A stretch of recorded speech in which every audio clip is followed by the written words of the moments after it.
everybody, thanks for joining me here on the channel. We've got a bunch of cool stuff to show you today, like this Opel Manta that may end up with a big Japanese V8 in it. We're not sure yet. First, we're going to take a quick look at this M37 Dodge. It's a military truck that may end up with a diesel. Speaking of cool trucks, everyone remembers the Arizona truck. I wanted to show you a couple of these pictures because this engine, the way it came out in the bay, is just stellar. And this truck prompted the delivery of another one, the California truck.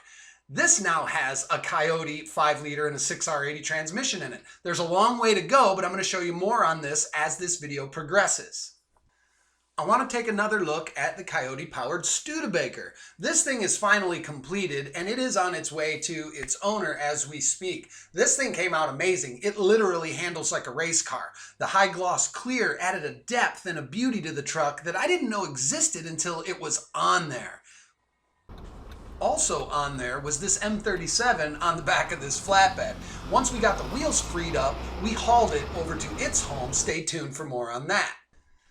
If our friends are anything like your friends, and I'm sure they are, there's always a lot of kick-ass hot rods floating around, like this 41 Plymouth. It's a coupe that I made into an all-wheel drive Hemi monster. Let's get a closer look at how.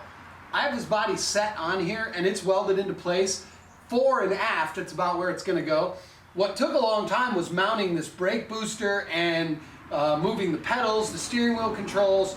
All of that stuff took a lot longer than usual, but it's in, and what I'm going to do right now is do a temporary fire. I'm going to mount this battery. It's going to hang in a box, but for right now, I'm just going to leave it sit there. So I'm going to put the front fender housing back on and throw the wiring harness on it so I can start it and pull it out under its own power, which is a milestone. So let's do that now.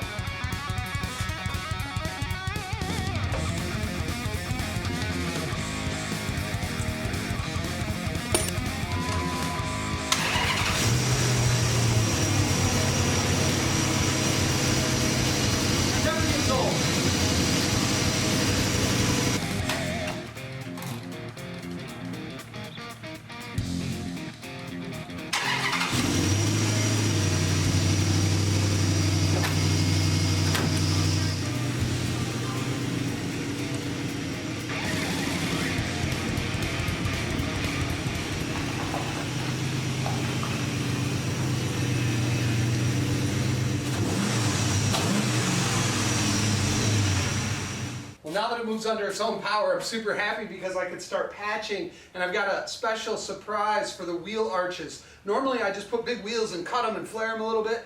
This time I think this one's going to look stanced. I'm not going to cut the wheels, but I am going to put flares around it, and I think that's exciting. I'm not sure if it's going to work, but I'm going to try it and we'll find out. You do remember what that thing looked like when it arrived, don't you? It was just a body on a trailer. This one drove in here itself. It's a 2002 time capsule V8 Toyota pickup truck that is gonna be the little shop run around for a few months. It's very clean. I call it the old man truck or the fisherman truck, but it did not live in Ohio its entire life. It's just too clean. Speaking of really clean trucks, you all remember Old Blue? Well, we went over and had a visit with Old Blue the other day. It's at a buddy's shop, and they gave it some new brakes and some other stuff, and there was a lot of cool vehicles around there, and that Toyota just blends right into that pile of old stuff, doesn't it?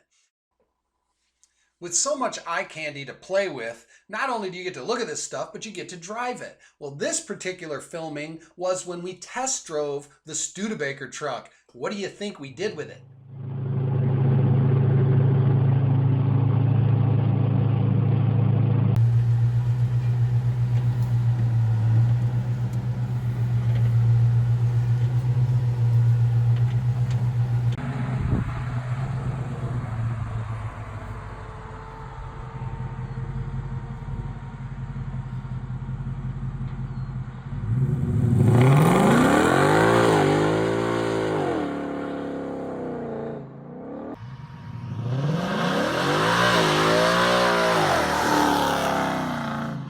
Mark that down in the win column, because that was another successful road test. So good, in fact, that we drove it to the middle of Ohio to this sleepy little town who was having its own car show. we christened it to the public eye with a little car show. And it was, of course, the belle of the ball. There were a lot of cool things to see there, but ours was taking the cake. Really excited about that.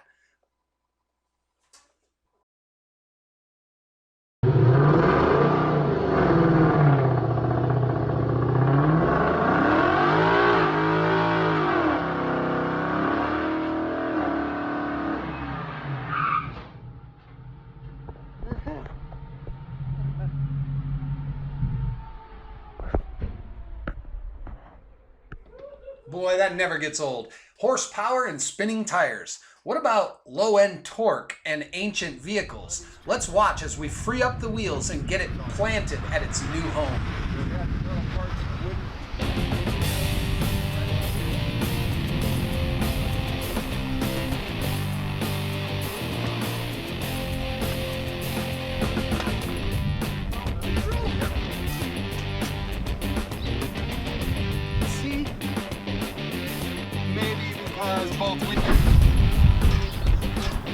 What's that other wheel doing? Anything when I do this?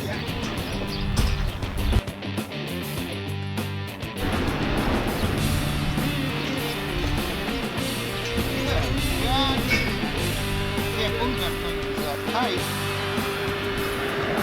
It shouldn't be. Damn wrist. Huh? Left hand. Oh!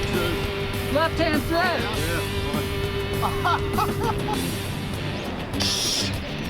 Left hand threads, baby. Switch that gun around, they'll probably come right off.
Our buddy Gene has always wanted a truck like this, and this one is too nice to cut up. So we're not going to chop it up. It does need the brake system gone through, so that's what we did. Kevin helped us get it back here, drop it on the ground. Gene couldn't be happier. He's just thrilled to have this truck, and I'm going to be working on it for him, so expect to see more of it in the future. Back to the task at hand.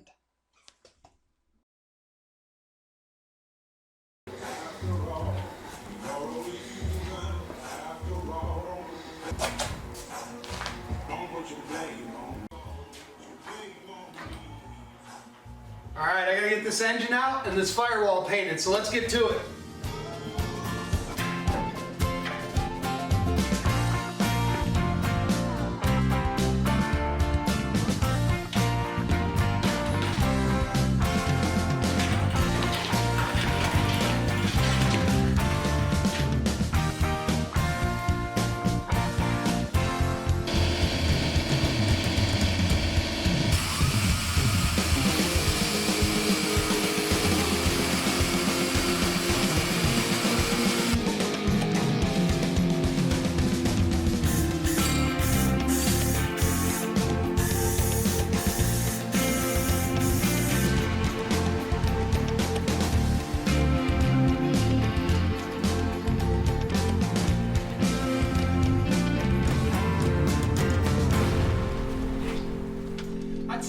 Pretty good. Get a bit of clear on it and see how it matches. I'd say it's damn close, especially since this truck's getting a paint job when it's all said and done anyways. Same color.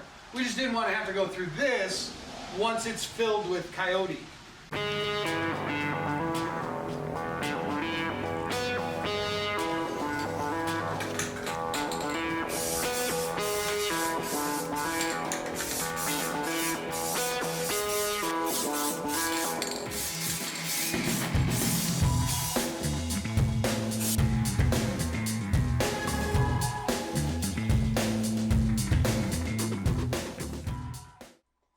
I think the color match was damn near spot on. We've got a lot more exciting things for you to see here on the channel. So if you like what you saw, please remember to hit that thumbs up.